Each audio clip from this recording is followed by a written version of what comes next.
This is not going to look nice on the same soil poster. Don't read the textbooks, that's what I'm telling you. Must not. I was right in school.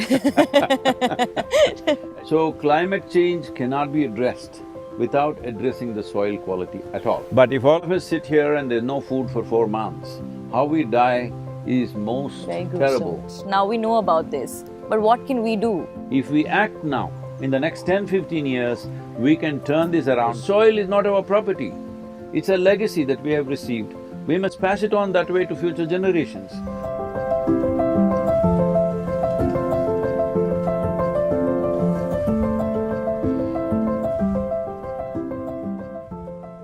So Sadhguru, I've heard you speak about it in a few videos that we actually watched, in a few articles that I read.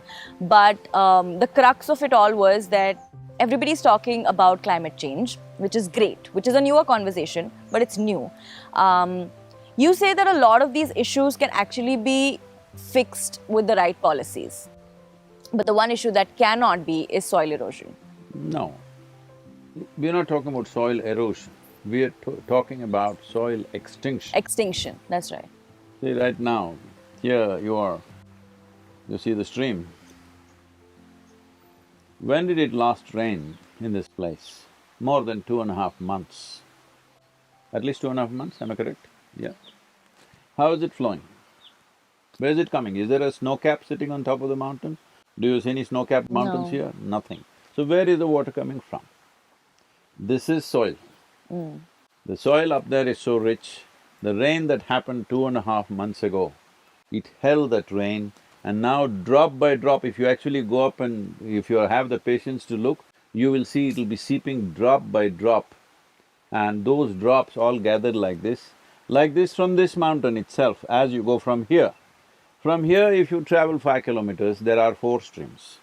These 4 streams go and join into what we call as the Noyal River. That Noyal River supposed to flow and join Kaveri. Unfortunately, these days some of the towns have stopped it. But this is how a tropical river happens, drop by drop. We receive rain, monsoon rains, only for 70 to 90 days in a year. These 90 days of rainwater must stay and flow for 365 days. Unless you have very organically rich soil, that will not happen. So climate change cannot be addressed without addressing the soil quality at all. How did we get here, Sadhguru? What was it that first triggered this? Well, if we have to talk about the India story, it's happened worldwide. But India story, because most people here may know certain, facts about this. For example, we have had terrible famines till 1950. 1942, the Bengal famine took 3.2 million people. 3.2 million people in 4 months' time. See, when people die of famine, it's not like a war. If a bomb drops, all of us will evaporate right now. Well, that's not good, but it's okay, at least we just evaporated. But if all of us sit here and there's no food for 4 months, how we die is most Very gruesome. terrible, okay? Most horrible ways of death, and that's what happens during famines.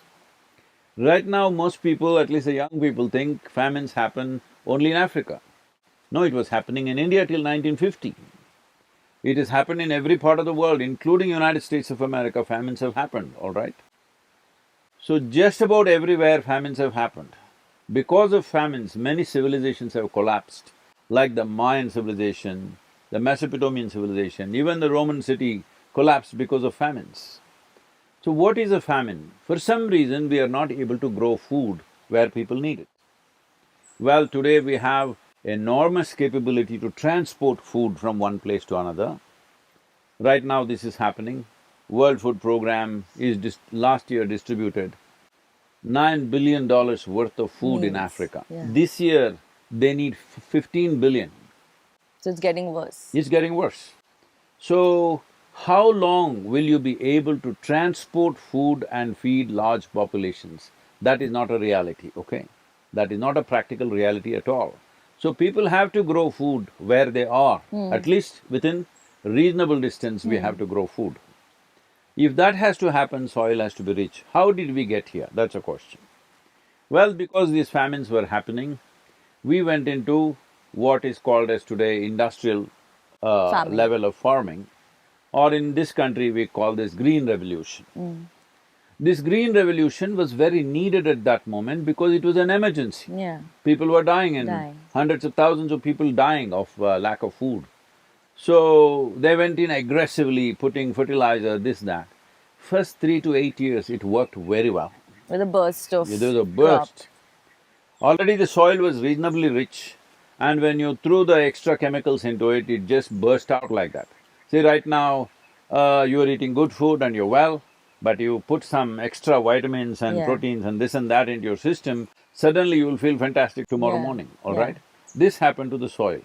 But suppose, because you felt so good taking these pills, tomorrow you stopped eating, no food, you just take handful of pills, which a lot of people are beginning to do. Well, there is a price. That Yeah. is the price we are paying. Yeah. So we forgot that it's the organic content in the soil which makes this happen. See, right now, this is called sand. Why has this become sand? If you put enough organic content into this, It'll become this will soil. become soil. If you take away all the organic content from the soil, it'll become sand. Sand. This is called as desertification. Yeah. So you So- can't cultivate on it. No. Desertification is the most serious problem in the world right now. Large parts of the world are becoming like this. You flew in from Mumbai, right? Yes.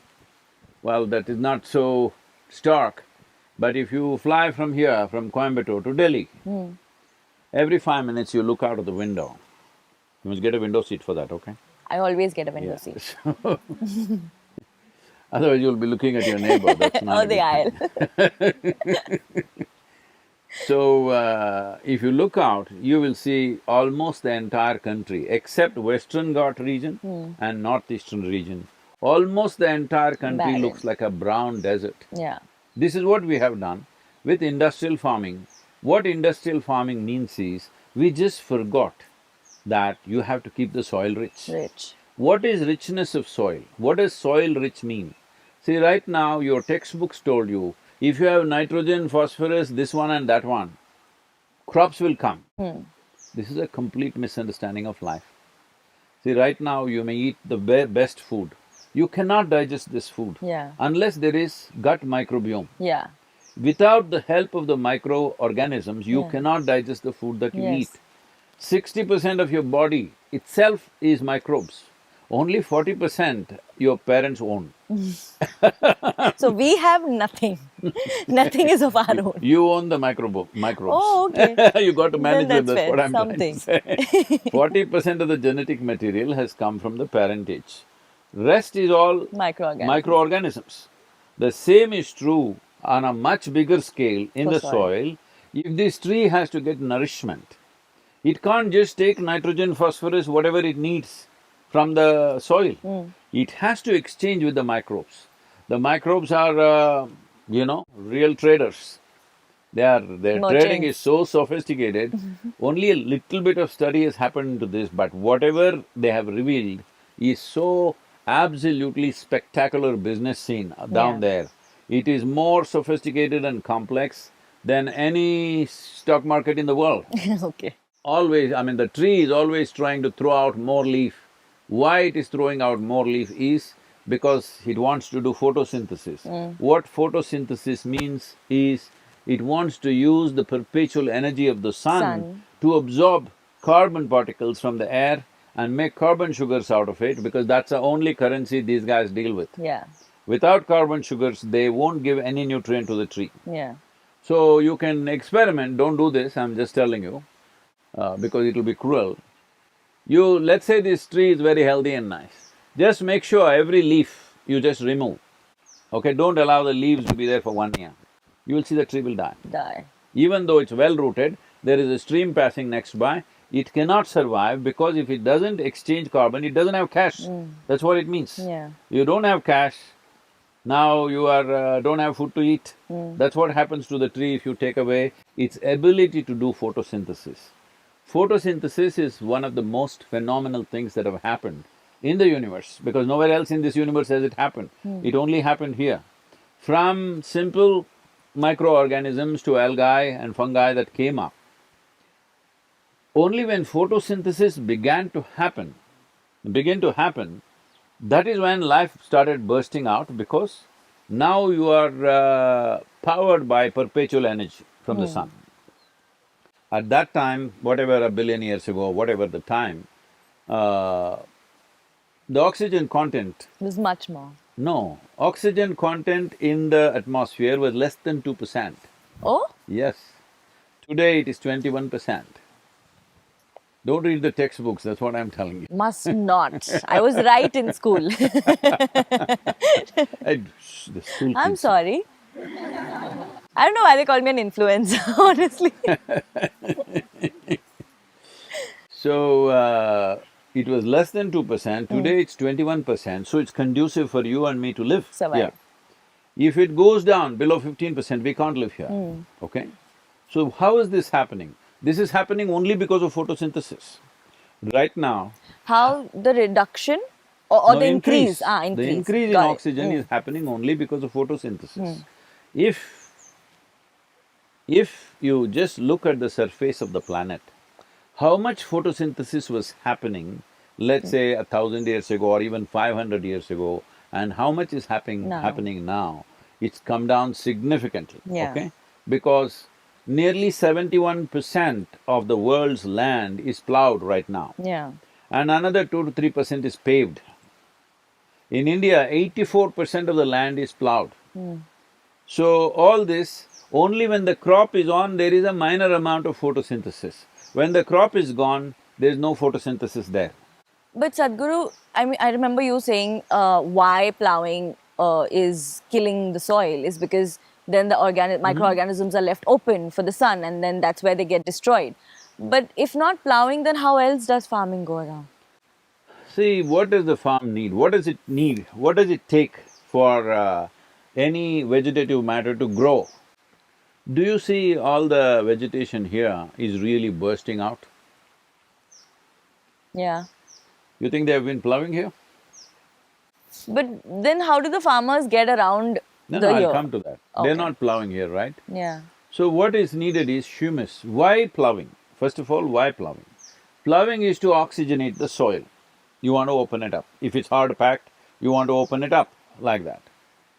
If you want to open it up, the best way to do it is when the organic content is high, the level of micro activity is such that it becomes very porous, that's why it is holding the water. Okay. Okay, if you look at a soil particle, it's like sponge, it just opens up and it absorbs water. It can hold 800% more water than all the rivers on the planet put together. That is the capacity of the soil. Right now, because of, we've done many mistakes. One biggest mistake is major dams in the world. Today, United States has decommissioned 900 major dams in USA because they realized it's wrong.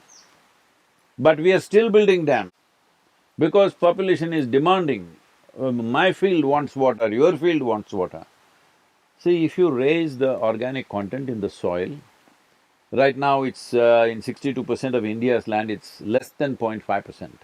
If you raise it to 8 to 10%, your irrigation requirement will come down to 30% of what it is right now. If you don't understand what I'm saying, let's walk down, it's been 2.5 months, it's rained. Just with our hands, if you dig in this forest, it'll be wet. Yeah. That's all the tree needs. Yeah. Or that's all the crop needs. The plant needs damp soil because only in damp soil microbes thrive, because they will multiply into billions and billions. Making And the soil richer. yes, that richness is what the plant wants. But right now we are irrigating and irrigating. If you raise the organic content to 12 to 15%, your irrigation requirement will come down to 10 to 15%. Instead of 100 liters, you would use 15 liters. Would it make a difference to the world? Definitely. You can at least brush your teeth twice a day. That is true. Because a lot of people are claiming they stopped brushing their teeth because of water shortage. I think that's just a lame excuse more than water shortage. No, But that is, climate change. that is climate change. Bad breaths is causing oxygen change. depletion. But Sadhguru, tell me something. You say that if we don't plow and we follow nature's way of farming. So don't call it all those names. The important thing is, what does a plant need, a given plant? Different plants may need slightly different requirements. Because it's a phenomenal thing. See, let us say, this species of trees which is here, if you study the soil right beneath it, there will be, let us say, 1 billion varieties of microorganisms all concentrated there. But if you find another species and go to It'll the be root, different. those species are very different. Huh. So I'm saying they all deal with each other in a different way according to their needs. Who provides them what they need, accordingly the marketplace is going on there. So somebody goes to sabji market, somebody goes to the grain market, somebody goes to the fish market, it's their choice. Yeah. That is how sophisticated and complex it is. So for a given plant, what needs to come, you don't have to decide, you just have to create humus. What humus means is, there is enough organic material, substance for microorganisms to thrive. In fact, the word human comes from the word humus, all right? So, what we could call as our body is just the very soil that we walk upon. How rich it is how rich our body will be. Because of this, the nutritional drop in the world is actually abysmal. It is so terrible right now. For example, in United States, I'm taking United States as an example because that's the only place where the studies have happened elaborately. Also, it's a very influential That is one thing, but in other countries, country. that level of studies have not Hasn't happened, happened. yeah. These days it's fashionable to eat salads, people are eating lettuce and this and that, okay? Let's take a leaf of lettuce. What it used to have in early 20th century, let's say 1920, and what it has today is only 10% of the nourishment what it had a century ago. So you're getting only 10%. So you have to eat ten times more. Is it More. practical to do that? No. If you ate one orange in 1920, in 2022 you must eat 8 oranges to get the same stuff. See, that's playing up. In every other country, generally pandemic is, in India with such concentration of population, generally it's under control. Still unfortunately some people are dying, but generally under control, even though the concentration is such. Even today in United States, the daily deaths are around 2,000. Yeah. The most richest country in the world with the highest level of medical infrastructure on the planet, But nothing's but helping. variety of nourishment available, but it's not happening. One important reason is lack of nourishment in the food that you're eating. You're eating food, but what is needed is not there. It's all pumped up food, Yeah. all right? So it is not some rocket science. If you ask any, maybe these children will know, but if you ask any doctor, not some expert, a simple doctor, if you ask him, if you have to resist upper respiratory tract infections, you must have vitamin E, A, D, B6, B12, iron, folate, magnesium, zinc, these things are needed in the food that you eat and in the body.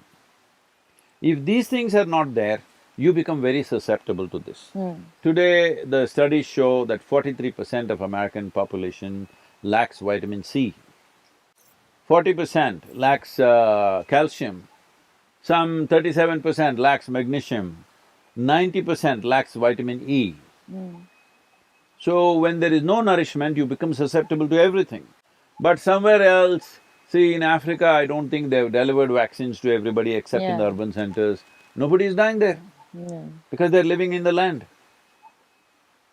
So our resistance levels are coming down, we will become more and more susceptible. How long will we run this population only with vaccines and medicines endlessly? That's not the way to conduct life. We need to strengthen the life. On top of it, if something comes, yes, we have to take medicine or vaccine or whatever it takes to get rid of that. But fundamentally, to make the You have life to be strong, stronger.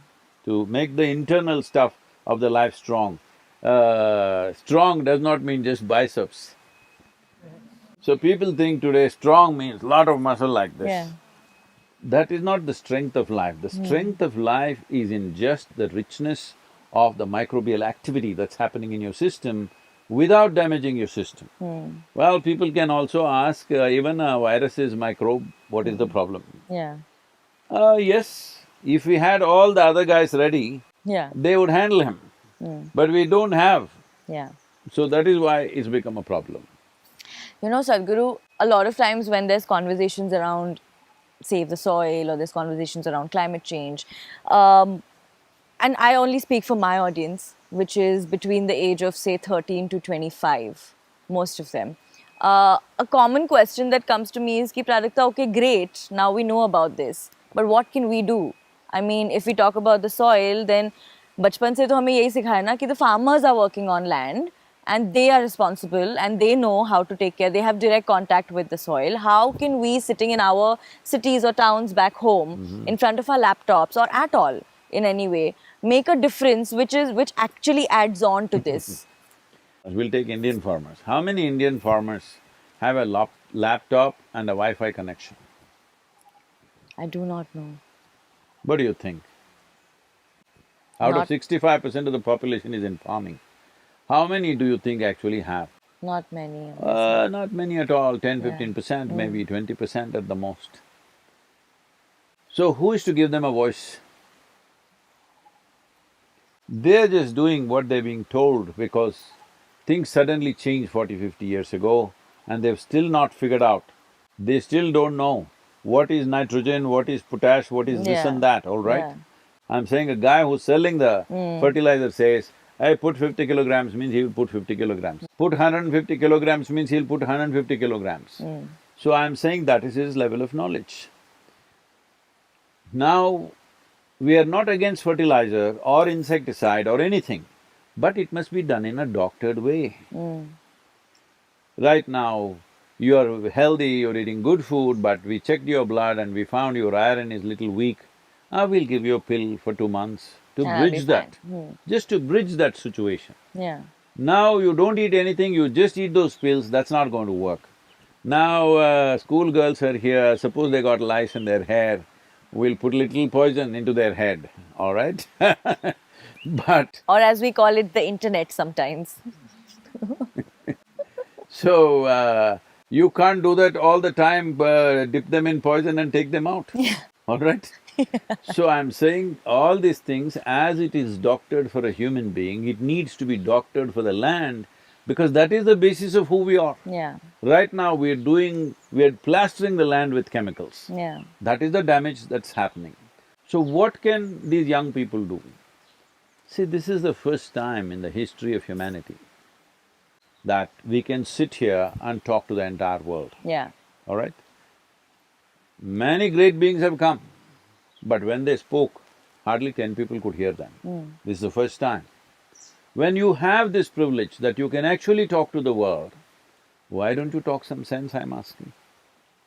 Why don't you talk something that'll matter to your life tomorrow? Because every responsible scientist in the world is clearly pointing out by 2045, we will be producing 40% less food and our population will be over 9 billion. Is that a world that you want to live in? I can just die 10 years early and go, all right? I've done my life. But the young people, do they want to live in that world? Do we want to leave our children in that world? Food shortages are not a joke. Yeah. Once food shortages come, your entire civilization will collapse, okay? Just imagine Coimbatore city, let's say 30–40% of the people don't have food to eat. 3 days. You think that city will maintain any civilized behavior? Yeah.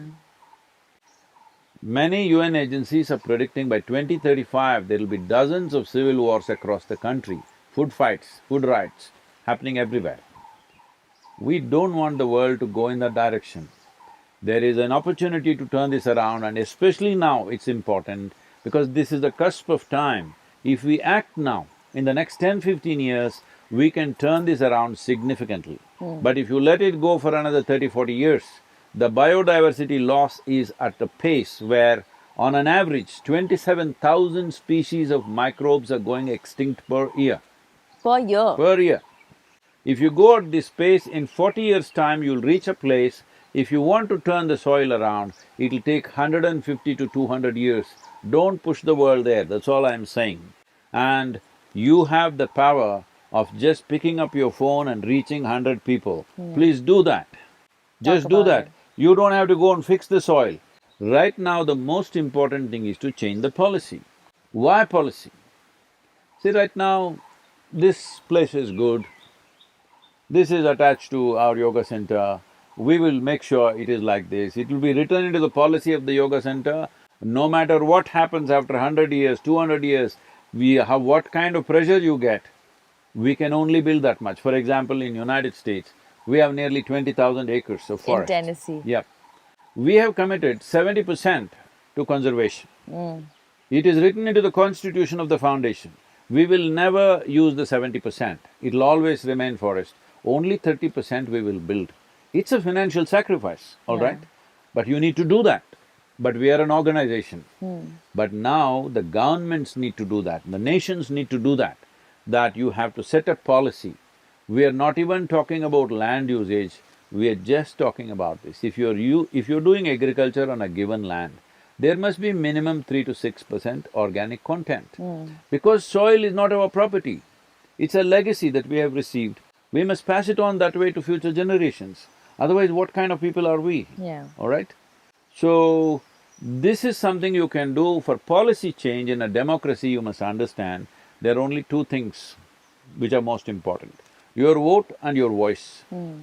Well, if you're 13, you still don't have a vote, but you have a loud voice, right? And Wi-Fi. That's what I'm saying. That's a loud voice. That's the loud voice. That is, if I sit here and shout, only till there it'll be heard. If you shout in front of with your Wi-Fi on, it'll be heard across the world. So please do that, because we want to move at least 3 to 3.5 billion people. Because 3.5 billion people means 60% of the world's electorate. We have written to 730 political parties in the world, because we want them to make soil and ecology part of their political manifestos. But for this to happen, people should raise their voice, because people have not said anything profound. People have not said any commitment, people have not expressed their commitment for long-term well-being of their nations or the world. Only somewhere in the tea party they're talking. That's not enough. Raise your voice for 100 days. From March 21st, 100 days, every day talk soil, something, say something. Sadhguru, my last question. Are there any immediate lifestyle changes that you can make? Because like you said, the soil goes into the food goes into us, and that is what has been affecting us for many, many years now. Are there any immediate lifestyle changes that you can make to kind of do our bit in the whole process? There are many things you could do. I'm not even asking that from people right now, because even the smallest sacrifice if you ask, people scream as if something is being taken away. I'm saying do your life the way you want, just raise your voice. Let's make the policy changes. We've been working on this for the last 2 years now. In the last 8 months, we've worked with various governments. Almost every government and leaders that I've spoken to, they're all willing, but people have not spoken. So you must understand, for any administration, if they have to invest some money into something, something else will be forsaken, right? Because resource is always scarce, whether it's an individual or a nation, that is the same situation. For this, people have to speak and say, we want long-term investment. We will go through this. So right now, that is the lifestyle change.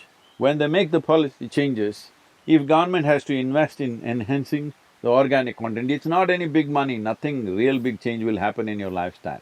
But small things, if they happen, take that, no?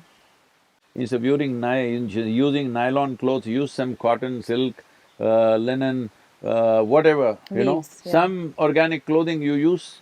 This is a simple change you can make. Fair enough.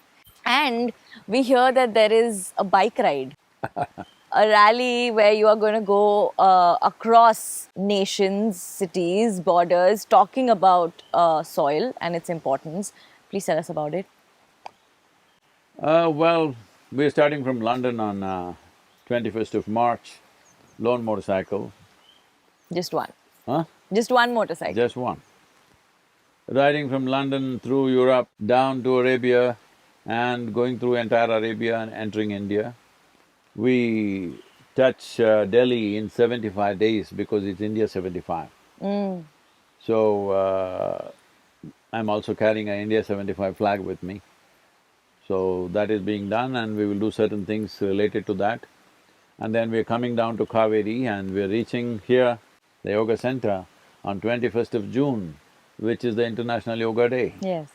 See how calendar it is Oh, wow. organized for me. That is wonderful. And anyway, 5th of June, 75 days when I reach Delhi, it's a World Environment Day. Yes. And the day I start on 21st of March is World Forest Day. How's this? It's God's plan. But Sadhguru, it's always a pleasure talking to So you. why going through these nations, everything is, one must Okay. understand that when it comes to ecology, there is no nation. Planet and the life on the planet does not recognize your nationhood, your race, religion, whatever you belong to, because these are all fancy things you made up in your head. Here in the soil, it's just life and life. Yeah. For life, there is no borders. So, trying to manifest that in many ways. And above all, we're meeting many heads of state, environment ministers, agriculture ministers. We have written a policy document which we will take to each one of these nations, specific documents for every nation separately. It's taken a lot of effort with our scientific team to do this. So, we will be presenting this and a larger document, which is a soft document, will be available to everybody to see. What this document is hundreds of ways in which you can regenerate the soil. Do it whichever way, depending on your latitudinal position, the regions in which you are, the soil types that you have, economic conditions of a given nation, and of course the agricultural traditions of that nation, because you cannot change agricultural traditions overnight, it doesn't Yeah, matter. yeah. I Even was if you about to come ask up with that. a genius idea, it won't change unless it syncs with the existing traditions. Yeah. So looking at all these, we have done hundreds of ways in To which make you can… easier transitions. Yes. And we are also setting up a committee which will handhold small nations. So we are signing MOUs with many nations. Already about 14 nations I think are coming through already, others will come through. That is amazing. Thank you. Thank you so much for your time and it has been lovely. Don't say thank you, say let us make it happen. Let's make it happen. Yeah. Let's do it. In this generation, if we don't do it, we'll regret. Yeah. Okay, so this was… wow, it felt like 2 minutes, but it was quite something. This has been a sane conversation. It has been a sane conversation. This has been sane. Every now and then I find reasons to talk to you, so then I can put the sane in the mostly sane. It makes sense then. Thank you, Sadhguru. Thank you so much. Wonderful talking to you. Thank you, Sadhguru. Thank you so much. This is not going to look nice on the same soil poster. Hey, that's good, huh? How passionate is Prajakta about soil? When I talk about soil, I'll tear up naturally. Oh no. So even you are doing it, that's good, that means you're passionate about it, not just talking about it. Your heart should beat for soil.